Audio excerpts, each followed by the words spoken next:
ಶ್ರೀ ಗುರುಭ್ಯೋ ನಮಃ. ಶ್ರೀ ಬಸವೇಶ್ವರ ಜ್ಯೋತಿಷ್ಯ ಯೂಟ್ಯೂಬ್ ಚಾನೆಲ್ನ ಎಲ್ಲ ನನ್ನ ಪ್ರೀತಿಯ ವೀಕ್ಷಕರಿಗೆ ಆರ್ಥಿಕ ಸುಸ್ವಾಗತವನ್ನು ಬಯಸ್ತೇನೆ. ಪ್ರೀತಿಯ ವೀಕ್ಷಕರೇ, ಸಿಂಹ ರಾಶಿಯ ಸೆಪ್ಟೆಂಬರ್ ತಿಂಗಳ ಮಾಸಿಕ ಭವಿಷ್ಯವನ್ನು ನಾವು ನೋಡ್ತಾ ಇದ್ದೀವಿ. ಸೆಪ್ಟೆಂಬರ್ ತಿಂಗಳಲ್ಲಿ ಏನೇನು ಹಬ್ಬಗಳು ಬರ್ತಾ ಇದೆ, ಜೊತೆಗೆ ಯಾವ ಗ್ರಹದಿಂದ ಒಳಿತನ ಆಗುತ್ತೆ ಅನ್ನುವಂಥದ್ದು ತಿಳಿದುಕೊಂಡು ಬರೋಣ. ಮೊದಲನೇದಾಗಿ ಸ್ವರ್ಣಗೌರಿ ಹಬ್ಬ ಬರ್ತಾ ಇದೆ 6ನೇ ತಾರೀಕು. 7ನೇ ತಾರೀಕು ಶ್ರೀ ವರಸಿದ್ಧಿ ವಿನಾಯಕನ ಹಬ್ಬ ಬರ್ತಾ ಇದೆ. ಜೊತೆಗೆ 16ನೇ ತಾರೀಕು ಶ್ರೀ ಅನಂತ ಪದ್ಮನಾಭ ವ್ರತ ಬರ್ತಾ ಇದೆ. ನಾವು ಗ್ರಹಗಳ ಪರಿವರ್ತನೆಯನ್ನ ನೋಡ್ಕೊಂಡು ಬರೋಣ. ಜನ್ಮದಲ್ಲಿ ಬುಧ ಇದ್ದಾನೆ, 2ರಲ್ಲಿ ರವಿ ಕೇತು ಇದ್ದಾರೆ, 3ನೇ ಭಾವದಲ್ಲಿ ಶುಕ್ರ ಸ್ಥಿತರಾಗಿದ್ದಾರೆ.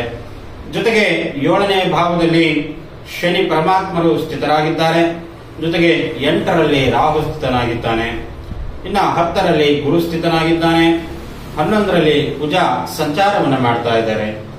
ಒಟ್ಟಾರೆಯಾಗಿ ನಾವು ಗ್ರಹಗಳ ಪರಿವರ್ತನೆ ಯೋಗಗಳನ್ನು ತಿಳಿದುಕೊಂಡು ಬಂದ್ವಿ.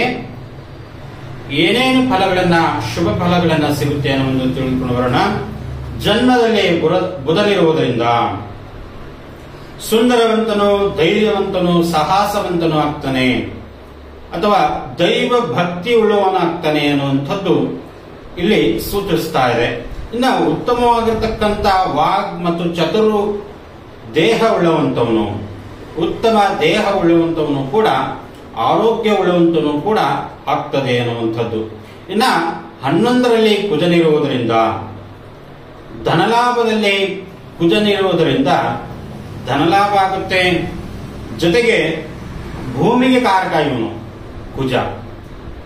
ಭೂಮಿಗೆ ಕಾರಕನಾಗಿರ್ತಕ್ಕಂಥ ಕುಜ ಲಾಭ ಭಾವದಲ್ಲಿ ಬಂದಾಗ ನೋಡಿ, ನೀವು ಮನೆಯನ್ನ ತಗೊಳ್ಬಹುದು, ಅಥವಾ ಸೈಟ್ ಅನ್ನ ಖರೀದಿ ಮಾಡಬಹುದು, ಅಥವಾ ಭೂಮಿಯನ್ನ ಖರೀದಿ ಮಾಡಬಹುದು, ಅಥವಾ ಅಂಗಡಿ ಮುಂಗಟ್ಟುಗಳನ್ನು ಕೂಡ ಖರೀದಿ ಮಾಡೋಕ್ಕೆ ಅವಕಾಶಗಳಿದಾವೆ.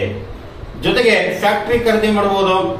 ಯಾವುದಾದ್ರೂ ಒಂದು ಕೈಗಾರಿಕಾ ಉದ್ಯಮ, ಅಥವಾ ಸ್ಮಾಲ್ ಆಗಿರ್ಬೋದು ಅಥವಾ ಬಿಗ್ ಆಗಿರ್ಬೋದು, 2ರಲ್ಲಿ ಒಂದು ನೀವು ಖರೀದಿ ಮಾಡುವಂಥದ್ದಕ್ಕೆ ಅವಕಾಶಗಳಿದಾವೆ. ಇಲ್ಲಿ ಕೈಗಾರಿಕೆಯಿಂದ ಅಥವಾ ಕೃಷಿಯಿಂದ, ಹೈನುಗಾರಿಕೆಯಿಂದ ಅನೇಕ ರೀತಿಯಾಗಿ ಸೆಪ್ಟೆಂಬರ್ ತಿಂಗಳಲ್ಲಿ ಸಿಂಹ ರಾಶಿಯವರಿಗೆ ಉತ್ತಮವಾಗಿ ಫಲವನ್ನು ಸಿಗುತ್ತೆ ಅನ್ನುವಂಥದ್ದು. ಇನ್ನ ದಶಮ ಭಾವದಲ್ಲಿ ಗುರು ಇದ್ದಾನೆ. ದಶಮ ಭಾವದಲ್ಲಿ ಗುರು ಇದ್ದಾಗ ಉದ್ಯೋಗ ಬದಲಾವಣೆ ಆಗುತ್ತೆ, ಅಥವಾ ಪ್ರಮೋಷನ್ ಸಿಗುವಂತದ್ದಾಗ್ತದೆ, ಅಥವಾ ಹೊಸ ಉದ್ಯೋಗ ಸಿಗುವಂತದ್ದಾಗ್ತದೆ. ಒಂದು ವೇಳೆ ಸಿಂಹ ರಾಶಿಯವರು ಯುವಕರು ಉದ್ಯೋಗವನ್ನ ಹುಡುಕ್ತಾ ಇದ್ರೆ ಉದ್ಯೋಗ ಸಿಗುತ್ತೆ, ಅಥವಾ ಉದ್ಯೋಗ ನಂತರ ನಮಗೆ ಇನ್ನೂ ಉನ್ನತ ಮಟ್ಟಕ್ಕೆ ಹೋಗಬೇಕು ಅನ್ನುವಂಥದ್ದಕ್ಕೂ ಕೂಡ ಪ್ರಮೋಷನ್ ಸಿಗುವಂತದ್ದಾಗ್ತದೆ. ಅಥವಾ ಹೊಸ ಕಂಪನಿಗಳಿಗೆ ನನಗೆ ಈ ಕಂಪನಿಯಲ್ಲಿ ಸಂಬಳ ಸಾಕಾಗ್ತಾ ಇಲ್ಲ ಅನ್ನುವಂಥವ್ರಿಗೂ ಕೂಡ ಹೊಸ ಕಂಪನಿಯನ್ನ ಹುಡುಕ್ತಾ ಇದ್ದೀನಿ, ಅಥವಾ ಹೊಸ ಉದ್ಯೋಗವನ್ನ ಹುಡುಕ್ತಾ ಇದ್ದೀನಿ, ಅದಕ್ಕೆ ಉತ್ತಮವಾಗಿದೆಯಾ ಅಂತ ಕೇಳುವಂಥವ್ರಿಗೂ ಕೂಡ ಉತ್ತಮವಾಗಿರ್ತಕ್ಕಂಥದ್ದು. ಮುಂದಿನ ತಿಂಗಳು ಅಂದ್ರೆ ಸೆಪ್ಟೆಂಬರ್ ತಿಂಗಳಲ್ಲಿ ಉತ್ತಮವಾಗಿ ಉದ್ಯೋಗದಿಂದ ಲಾಭವನ್ನು ಗಳಿಸ್ತೀರಾ, ವ್ಯಾವಹಾರಿಕವಾಗಿಯೂ ಲಾಭವನ್ನು ಗಳಿಸ್ತೀರಾ, ಆರ್ಥಿಕವಾಗಿಯೂ ಲಾಭವನ್ನು ಗಳಿಸ್ತೀರಾ ಅನ್ನುವಂಥದ್ದು. ಹೀಗೆ 7ರಲ್ಲಿ ಶನಿ ಪರಮಾತ್ಮ ಸ್ಥಿತನಾಗಿದ್ದಾನೆ. 7ರಲ್ಲಿ ಶನಿಯನ್ನ ಸ್ಥಿತನಾಗಿರುವುದರಿಂದ ನಾವು ಕಳತ್ರ ಸ್ಥಾನ ಅಂತ ಕರ್ಕೊಳ್ತೀವಿ. ಈ ವಿವಾಹಕ್ಕೆ ವಧುವರರು, ವಯಸ್ಸಿಗೆ ಬಂದಂಥ ವಧುವರರಿಗೆ ವಿಶೇಷವಾಗಿ ಸ್ವಲ್ಪ ಹಿನ್ನಡೆ ಆಗಬಹುದು. ಯಾಕಂತಂದ್ರೆ ಅಲ್ಲಿ ಶನಿ ಬಹಳ ನಿಧಾನಗತಿಯಲ್ಲಿ ಸಂಚಾರವನ್ನು ಮಾಡ್ತಾನೆ. ಆ ಸಪ್ತಮಾಧಿಪತಿಯಾಗಿರ್ತಕ್ಕಂಥವನು ಸಪ್ತಮ ಭಾವದಲ್ಲಿ ಸ್ಥಿತನಾಗಿರುವುದರಿಂದ ಕಳತ್ರ ಅಂದ್ರೆ ಮದುವೆ ಅನ್ನುವಂಥ ವಿಚಾರದಲ್ಲಿ ಬಹಳ ನಿಧಾನಗತಿಯಲ್ಲಿ ನಿಮ್ಮ ಮದುವೆಯನ್ನ ಮಾಡಿಸುವಂತದ್ದು ಆಗ್ತದೆ. ಅಥವಾ ಅದಕ್ಕೆ ಸನ್ಯಾಸಿ ಯೋಗನ್ನು ಅಂತ ಕರ್ಕೊಳ್ತೀವಿ ನಾವು. 7ನೇ ಮನೆಯಲ್ಲಿ ಶನಿ ಏನಾದರೂ ಸ್ಥಿತನಾಗಿದ್ರೆ, ಅಥವಾ ಜನ್ಮದಲ್ಲಿ ಶನಿ ಏನಾದರೂ ಸ್ಥಿತನಾಗಿದ್ದರೆ ಸ್ವಲ್ಪ ನಿಧಾನಗತಿಯಲ್ಲಿ ಮದುವೆ ಮಾಡಿಸ್ತಾನೆ ಅನ್ನುವಂಥದ್ದು. ಇನ್ನ ಶನಿ ಅತ್ಯಂತ ಸುಖಗಳನ್ನು ಕೊಡುವಂತವನು ಶನಿಯಾಗಿರ್ತಾನೆ. ಪ್ರತಿಯೊಬ್ಬ ರಾಶಿಯವರಿಗ ಅಷ್ಟೇನೆ ಅತ್ಯಂತ ಸುಖಗಳನ್ನು ಕೊಡುವಂತವನು ಶನಿಯಾಗಿರ್ತಾನೆ.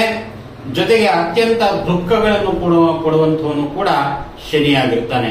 ಇಲ್ಲಿ ನಿಮಗೆ ಸಪ್ತಮ ಭಾವದಲ್ಲಿ ಶನಿ ಸ್ಥಿತನಾಗಿರುವುದರಿಂದ ನೀವು ಶನಿ ಪರಮಾತ್ಮನ ದೇವಸ್ಥಾನಕ್ಕೆ ಹೋಗಿ ಎಳ್ಳು ಬತ್ತಿಯನ್ನ ಹಚ್ಚಿ ಪ್ರತಿ ಶನಿವಾರ ಆಗದಿದ್ರೆ ತಿಂಗಳಿಗೆ ಒಮ್ಮಾದ್ರೂ ಶನಿ ಪರಮಾತ್ಮನ ದೇವಸ್ಥಾನಕ್ಕೆ ಹೋಗಿ ಒಂದು ಕೈ ಮುಗಲು ಎಳ್ಳು ಬತ್ತಿಯ ದೀಪವನ್ನು ಹಚ್ಚಿ ತುಂಬಾ ಉತ್ತಮವಾಗಿರ್ತಕ್ಕಂಥ ಫಲವನ್ನ ನೀವು ಕಾಣ್ತೀರಾ ಅಂತ. ಇನ್ನ ಮೂರನೇ ಭಾವದಲ್ಲಿ ಶುಕ್ರನಿರುವುದರಿಂದ ಯಾವಾಗಲೂ ಕೂಡ ಈ ಸಿಂಹ ರಾಶಿಯವರಿಗೆ ಸ್ವಲ್ಪ ದೃಷ್ಟಿ ದೋಷ. ಮೇನಾಗಿ ಈ ಸಿಂಹ ರಾಶಿಯವರು ಅತ್ಯಂತ ಹೊಳಪು ಮತ್ತು ಬೆಳಪಿಗೆ ಕಾರಕನಾಗಿರ್ತಾರೆ. ವೈಟ್ ಅನ್ನ ಅತ್ಯಂತ ಹೆಚ್ಚಿನದಾಗಿ ಇಷ್ಟವನ್ನು ಪಡುವಂತವರು ಆಗಿರ್ತಾರೆ. ಇಲ್ಲಿ ಶುಕ್ರ ಮೂರನೇ ಭಾವದಲ್ಲಿ ಬಂದಾಗ ಅಣ್ಣ ತಮ್ಮಂದಿರು, ದಾಯಾದಿಗಳು, ಬಂಧು ಮಿತ್ರರು ಅಂತ ನಾವು ಕರ್ಕೊಳ್ತೀವಿ. ಆ ಭಾವದಲ್ಲಿ ಶುಕ್ರನಿರುವುದರಿಂದ ತನ್ನ ಶತ್ರುವಿನಿಂದ ತೊಂದರೆಯನ್ನ ಅನುಭವಿಸ್ತೀರಾ ಅಥವಾ ಪಾತ್ರ ನಷ್ಟ ಆಗ್ತದೆ, ಹಣಕಾಸಿನ ಸ್ವಲ್ಪ ತೊಂದರೆಗಳನ್ನ ಕಾಣಬಹುದು. ಅದರಿಂದನೂ ಕೂಡ ಎಚ್ಚರಿಕೆಯನ್ನ ವಹಿಸಿಕೊಳ್ಳಿ. ಇನ್ನ ಅಷ್ಟಮದಲ್ಲಿ ರಾಹು ಇರುವುದರಿಂದ ಸ್ವಲ್ಪ ಕಷ್ಟ ನಿಷ್ಠೂರಗಳು ಬರ್ತವೆ ಸಿಂಹರಾಶಿಯವರಿಗೆ. ನೀವು ಒಳ್ಳೆಯವರೇ ಆಗಿರ್ತೀರಾ, ಆದ್ರೆ ಜನ ಮರಳು ಜಾತ್ರೆ ಮರಳು ಅಂತ ನಾವು ಕರ್ಕೊಳ್ತೀವಿ. ಜನರು 100 ಮಾತಾಡ್ಲಿ, ನಿಮ್ಮ ಕೆಲಸವನ್ನ ನೀವು ಮಾಡಿ, ಭಗವಂತ ತಾನಾಗಿ ನಿಮಗೆ ಪ್ರತಿಫಲವನ್ನು ಕೊಡ್ತಾನೆ ಅನ್ನುವಂಥದ್ದು. ಸಿಂಹ ರಾಶಿಯವರಿಗೆ ಯಾವಾಗಲೂ ಕೂಡ ಅಪನಿಂದನೆಗಳು, ಅಪಕೀರ್ತಿಗಳು, ಅಪಗೌರವವನ್ನು ಕೊಡುವಂಥದ್ದು ಆಗ್ತದೆ. ನಿಮ್ಮ ಮೇಲೆ ಇಲ್ಲ ಸಲ್ಲದ ಅಪವಾದಗಳು ಬರ್ತವೆ, ಇಲ್ಲ ಸಲ್ಲದ ಅಪಮಾನಗಳು ಬರ್ತವೆ. ಅದನ್ನ ಹೆದರ್ಕೊಳ್ಳುವಂತ ಅವಶ್ಯಕತೆ ನಿಮಗಿಲ್ಲ. ಭಗವಂತ ನಿಮ್ಮನ್ನ ಮೆಚ್ಚಿದ್ರೆ ನಿಮ್ಮನ್ನ ಭಗವಂತ ತಾನಾಗಿ ಕಾಪಾಡ್ತಾನೆ ಅನ್ನುವಂಥದ್ದು. ಮನುಷ್ಯ ನಿಮ್ಮನ್ನ ಕಾಪಾಡುವುದಿಲ್ಲ. ಭಗವಂತ ನಿಮ್ಮನ್ನ ಕಾಪಾಡಿದಾಗ ಮಾತ್ರ ನಿಮ್ಮನ್ನ ಆಯುಷ್ಯ ಆರೋಗ್ಯಕರವಾಗಿ ಇಡುವಂಥದ್ದು ಆ ಭಗವಂತನೇ ಹೊರತು ಮನುಷ್ಯನಲ್ಲ. ನಿಮ್ಮ ಮನೆದೇವರನ್ನು ಪ್ರಾರ್ಥನೆ ಮಾಡ್ಕೊಳ್ಳಿ, ಉತ್ತಮವಾಗಿರ್ತಕ್ಕಂಥ ಫಲವನ್ನ ನೀವು ಅನುಭವಿಸ್ತೀರಾ ಅನ್ನುವಂಥದ್ದು. ಇನ್ನ ದ್ವಿತೀಯದಲ್ಲಿ ರಾಹು ಕೇತು ಸ್ಥಿತನಾಗಿದ್ದಾನೆ. ಕುಟುಂಬ ಭಾವದಲ್ಲಿ ರವಿ ಮತ್ತು ಕೇತು ಸ್ಥಿತನಾಗಿ ಇರುವುದರಿಂದ, ರವಿ ಅಂತಂದ್ರೆ ಪಿತೃಗೆ ಕಾರಕ, ಕೇತು ಅಂದ್ರೆ ಗಣಪತಿಗೆ ಕಾರಕನಾಗಿರ್ತಾನೆ. ರವಿ ಇನ್ನೊಂದು ಕಡೆಗೆ ಆತ್ಮಕಾರಕನಾಗಿರ್ತಾನೆ. ಏನೋ ಒಂಥರ ಮನಸ್ಸಿನಲ್ಲಿ ಚಿಂತೆಗಳನ್ನ ವಿಪರೀತವಾಗಿ ಈ ಸಿಂಹ ರಾಶಿಯವರು ಮನಸ್ಸಿನಲ್ಲಿ ಚಿಂತೆಗಳನ್ನ ವಿಪರೀತವಾಗಿ ಕಾಡುತ್ತೆ ಅನ್ನುವಂಥದ್ದು. ಚಿಂತೆ ಮಾಡಬೇಡಿ. ಚಿಂತೆಯಿಂದ ಹಲವಾರು ರೋಗಗಳು ಬರ್ತಾ ಇದ್ದಾವೆ, ಹಲವಾರು ರೀತಿಯ ಕಾಯಿಲೆಗಳು ಬರ್ತಾ ಇದ್ದಾವೆ. ಚಿಂತೆಯಿಂದ ಶುಗರು, BP ಮತ್ತೊಂದು ಮಗದೊಂದನ್ನ ನಿಮ್ಮ ದೇಹಕ್ಕೆ ರೋಗಗಳು ತುತ್ತಾಗ್ತಾ ಇದ್ದಾವೆ. ಅದರಿಂದ ಚಿಂತೆಯನ್ನ ಬಿಡಿ, ಭಗವಂತನ ಆರಾಧನೆಯನ್ನ ಮಾಡಿ, ನಿಮ್ಮ ಮನೆದೇವರ ಆರಾಧನೆಯನ್ನ ಮಾಡಿ ತುಂಬಾ ಉತ್ತಮವಾಗಿರ್ತಕ್ಕಂಥ ಫಲವನ್ನ ನೀವು ಕಾಣ್ತೀರಾ ಅಂತ. ತಮ್ಮೆಲ್ಲರಿಗೂ ಕೂಡ ನಮಸ್ಕಾರಗಳು. ಶ್ರೀ ಬಸವೇಶ್ವರ ಜ್ಯೋತಿಷ್ಯ ಯೂಟ್ಯೂಬ್ ಚಾನಲ್ ತಾವು ಸಬ್ಸ್ಕ್ರೈಬ್ ಮಾಡಿಲ್ಲ ಅಂದ್ರೆ ಮಾಡ್ಕೊಳ್ಳಿ. ಮುಂದೆ ನಾವು ಹೊಸ ಹೊಸ ವಿಡಿಯೋಗಳನ್ನ ಮಾಡುವಂಥದ್ದು ನಿಮಗೆ ನೋಟಿಫಿಕೇಶನ್ ಮೂಲಕ ಬಂದು ತಲುಪುವಂತ ಕಾರ್ಯವನ್ನ ನಾವು ಮಾಡ್ತೇವೆ. ತಮ್ಮೆಲ್ಲರಿಗೂ ಕೂಡ ನಮ್ಮ ನಮಸ್ಕಾರಗಳು.